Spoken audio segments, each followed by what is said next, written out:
एक एयरपोर्ट को बनाने के लिए हज़ारों करोड़ों रुपए लगते हैं और गवर्नमेंट के साथ-साथ प्राइवेट कंपनीज़ भी इसमें पैसा लगाती हैं। जब आप लोग फ्लाइट से कहीं ट्रैवल करते हो तो आप एयरपोर्ट के लिए कोई अलग से पैसे नहीं देते। तो ये एयरपोर्ट आखिर पैसा कैसे कमाते हैं? इनके बिज़नेस मॉडल में ऐसी क्या बात है कि एयरपोर्ट बनाने के लिए कंपनीज़ हज़ारों करोड़ों रुपए लगाने के लिए तैयार हो जाती हैं? और ये जो ड्यूटी फ्री ज़ोन्स होते हैं इनको टैक्स फ्री करने के पीछे आखिर कहानी क्या होती है?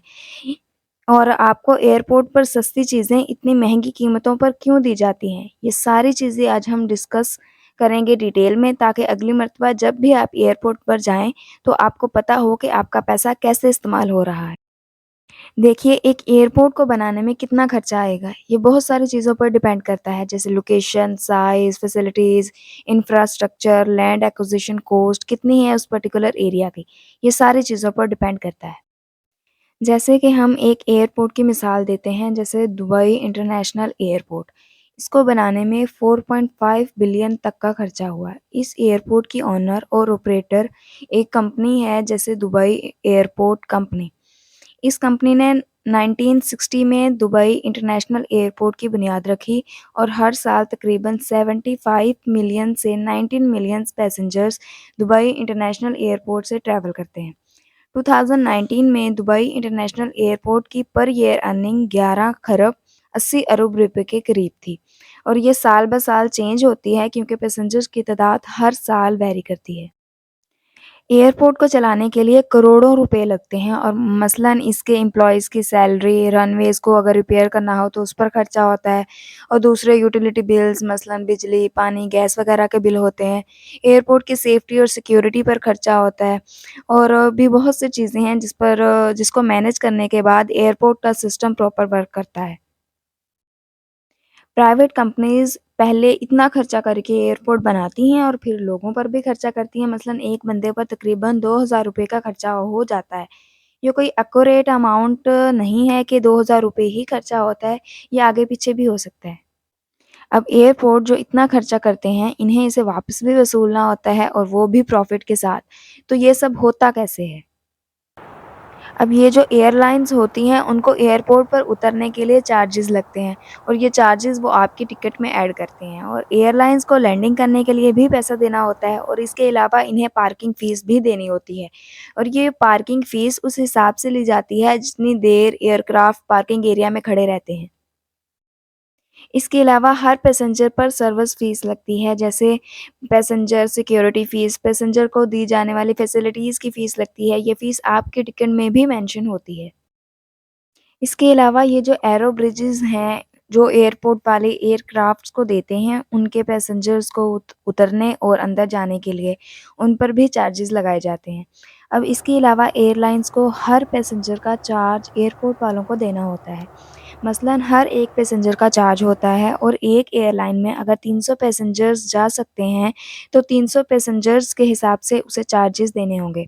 एयरपोर्ट वाले 300 पैसेंजर्स के ही चार्ज लेंगे, चाहे एयरक्राफ्ट में 300 पैसेंजर्स हैं या नहीं।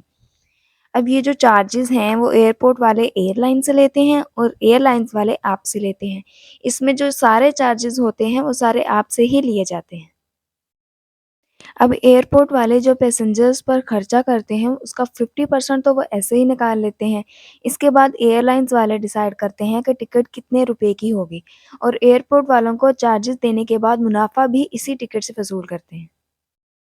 अब एयरलाइन्स वाले बिज़नेस क्लास वाले पैसेंजर्स से ज़्यादा कमाते हैं, क्योंकि बिज़नेस क्लास वालों का टिकट महँगा होता है और इसलिए एयरलाइन्स वाले बिज़नेस क्लास वालों को एक अलग से स्पेशल ट्रीटमेंट देते हैं। अब एयरपोर्ट वाले तो पैसेंजर्स का सेम चार्ज ही लेते हैं, इसलिए बिज़नेस क्लास वाले पैसेंजर्स की वजह से एयरलाइन वालों को फ़ायदा होता है। क्योंकि बिज़नेस क्लास वालों का टिकट बहुत महँगा होता है और इससे एयरलाइन्स वालों को काफ़ी मुनाफ़ा हो जाता है। अब और भी बहुत से तरीके हैं जिससे एयरपोर्ट पैसे लेता है, जैसे आप अपनी फ़्लाइट में जाने के लिए किसी कार, टैक्सी, पब्लिक ट्रांसपोर्ट का इस्तेमाल करते हैं, तो एयरपोर्ट उनसे पार्किंग के लिए चार्जेज़ लेता है। इसके अलावा एयरपोर्ट जब बनाया जाता है, तो वो अपने इर्द-गिर्द के एरिया को बचा कर रखता है और उसे होटल्स या बिज़नेसेस को रेंट पर देता है और इनसे भी वो अच्छा खासा मुनाफ़ा हासिल करता है। और एयरपोर्ट में जब आप एंटर होने लगते हैं, तो आप एड्स को डिजिटल स्क्रीन्स और बिलबोर्ड्स पर देखते हैं। इन एड्स को एयरपोर्ट की डिजिटल स्क्रीन्स और बिलबोर्ड्स पर लगाने के लिए ब्रांड एयरपोर्ट्स को बहुत सारा पैसा देता है और एयरपोर्ट्स पर ऐड लगाने से इन ब्रांड्स के कस्टमर बहुत हाई स्पीड से इंक्रीज़ करते हैं।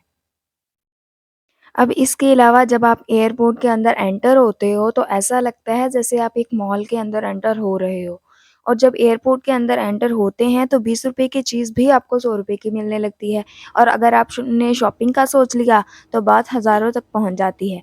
आप जितना ज़्यादा एयरपोर्ट में टाइम स्पेंड करते हो उतना ही ज़्यादा पैसे खर्च करते जाते हैं और इंसान फ्लाइट से तकरीबन 2 से या ढाई घंटे पहले ही एयरपोर्ट पर पहुँच जाता है। और ये 2 से ढाई घंटे वो एयरपोर्ट में गुज़ारता है और एयरपोर्ट में सिटिंग एरिया जो होता है वो मेन एरिया में कम ही रखा जाता है, ताकि ज़्यादा से ज़्यादा लोग एयरपोर्ट में जो रेस्टोरेंट्स, होटल्स, शॉप्स हैं उनमें वक़्त गुज़ारें और वहाँ से शॉपिंग वग़ैरह करें और वहाँ से चीज़ें वग़ैरह खरीदें। इससे एयरपोर्ट वालों को काफ़ी मुनाफ़ा होता है और वो इन रेस्टोरेंट से रेंट लेते हैं। और एयरपोर्ट ड्यूटी फ्री शॉप से भी कमाते हैं। ये ड्यूटी फ्री शॉप सिर्फ़ इंटरनेशनल फ़्लाइट्स के लिए ही होती हैं और इन ड्यूटी फ्री शॉप्स पर कोई टैक्स नहीं होता।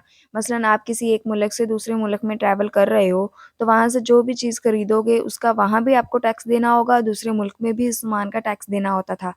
ये पहले होता था, इससे आप जो खरीदते थे, उस पर खर्चा काफ़ी ज़्यादा हो जाता है और फिर लोग एयरपोर्ट से सामान नहीं खरीदते थे। इसलिए एयरपोर्ट वालों ने ड्यूटी फ्री शॉप्स का सिस्टम बनाया था और इनमें टैक्स नहीं लिया जाता। यहाँ से इंटरनेशनल फ्लाइट्स वाले ही पैसेंजर जो हैं सामान खरीद सकते हैं क्योंकि इनके पास परचेज़िंग पावर ज़्यादा होती है और यहाँ से एयरपोर्ट काफ़ी हद तक मुनाफ़ा कमाती है।